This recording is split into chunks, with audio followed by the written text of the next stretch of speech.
Hello friends, hi. നമുക്ക് കുറച്ച് sewing materials കണ്ടല്ലോ. ദേ ഈ 4 ഉണ്ട്. സോറി, 4 ഉണ്ട്. ഇപ്പോൾ ഞാൻ 4 കാണിക്കാമേ. മൊത്തത്തിലുള്ളത് പിന്നെ കാണിക്കാം. അപ്പോൾ ഫസ്റ്റ് പ്രോഡക്റ്റ് ഇതാണ്. എങ്ങനെയുണ്ട്? ഇത് നമുക്ക് എല്ലാവർക്കും അറിയാം, സൂയിങ്ങിൻ്റെ ഗമ്മ് അല്ലെങ്കിൽ ക്രാഫ്റ്റിൻ്റെ എടുക്കുന്ന ഗമ്മാണ് ഈ ഇരിക്കുന്നത്. ഇത് നമ്മൾ സ്റ്റോൺ വർക്കിന് എടുക്കുന്ന ഒരുതരം ടൂളാണ്. അതിൻ്റെ കൂടെ കിട്ടിയ ഗമ്മാണ് ഇതെങ്ങനെ യൂസ് ചെയ്തിട്ട് ഞാൻ കാണിച്ചു തരാം. സംഭവം നല്ല സിമ്പിളാണ്. ആദ്യം നമ്മൾ ആ ഒരു ഗമ്മ് ഉപയോഗിച്ചിട്ട് അതിനെ കുത്തിയെടുത്തതിന് ശേഷം ഈ സ്റ്റോണിൽ കുത്തി വെക്കുമ്പോൾ കറക്റ്റായിട്ട് അത് സ്റ്റിക്കായിട്ടിരിക്കും.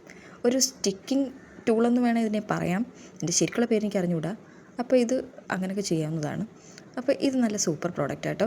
എനിക്കൊരുപാട് വേർത്തായിട്ട് തോന്നി. ഇനി രണ്ടാമത്തെ പ്രോഡക്റ്റ് ഇതാണ് ഞാൻ വാങ്ങിച്ചത്. നമുക്കറിയാം, ഇത് ഗ്ലാസ് വർക്ക് ചെയ്യാൻ വേണ്ടി ഒരുപാട് നമുക്ക് ഗുണം ചെയ്യും.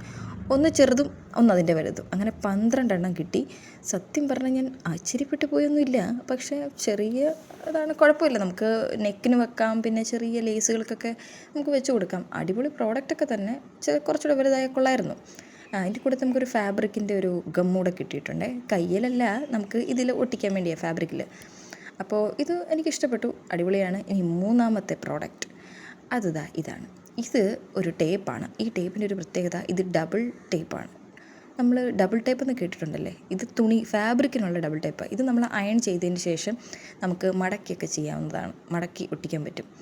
അപ്പോൾ ഇതും അടിപൊളിയായിട്ടുള്ളതാണ്. ഇനി നാലാമത്തെ പ്രോഡക്റ്റ് അതൊരു ക്യാൻവാസാണ്. ഇതൊരു 5 മീറ്ററിൽ വരുന്ന ക്യാൻവാസാണ്.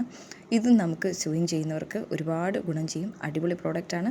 അപ്പോൾ ഇതിൻ്റെ ലിങ്കൊക്കെ ഞാൻ ഡിസ്ക്രിപ്ഷനിൽ കൊടുത്തിട്ടുണ്ട്, അല്ലെങ്കിൽ ലിങ്ക് ഒന്ന് കമൻറ്റ് ചെയ്താലും മതി. അപ്പോൾ ഇത്രയേ ഉള്ളൂ ഇന്ന്. ബാക്കി നാളെ കാണിക്കാമേ. ടാറ്റാ.